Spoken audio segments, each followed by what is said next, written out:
कधीच नाही चुकणार तुमचे फेवरेट टीव्ही शोज झी5 सोबत, तेही एकदम फ्री। मम्मा, मी तुला सांगत होते ना माझ्यासोबत इकडे ये म्हणून। पर एनीवे, सासू मॉमचं ना एक व्रत आहे, त्यांनी फास्ट केलाय। तू जरा इमिडिएटली इकडे ये, मी खूप इम्पॉर्टंट डिसिजन घेणार आहे। ओके, लवकर ये, बाय। नुसता साखरपुडा झाला नाही तोवर किर्लोस्करांच्या घरात येऊन डिसिजन घ्यायला लागली ही मोठी। देवी,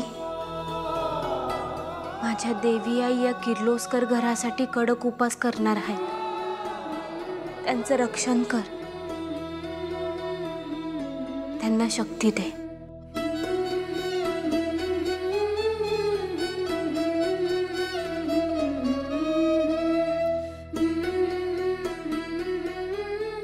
पारू, बाळा तू इथे आहेस होय? मी तुला घरात सगळीकडे शोधलं।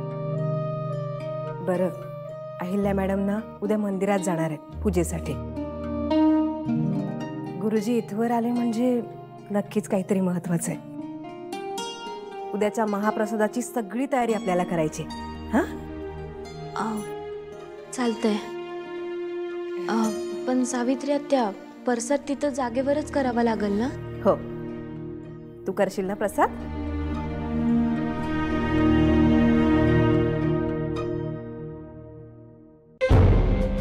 पारू, काय झालं? काय बी नाही, काय बी नाही। तुझ्या मनात नक्कीच काहीतरी सुरू आहे, मला नाही सांगणार? सावित्री आत्या, देवी आई कडक उपास करणार आहे, तर अच्छा, तर असं आहे होय? पारूची देवी आई उपाशी असताना पारूच्या घशाखाली घास कसा काय उतरणार? बरोबर ना बाळा? तुझी देवी आईवरची श्रद्धा ओळखून आहे मी। देवी आईचा उपास म्हणून पारूचा उपास, बरोबर?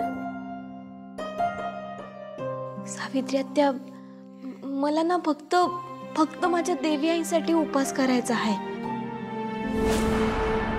त्यांचं हे व्रत पूर्ण करण्यासाठी त्यांना शक्ती मिळावी म्हणून मी उपास करणार आहे। कर। बरं, ऐकावं ते नवलच, एका मोलकर्णींनी वहिनींसाठी उपवास ठेवलाय।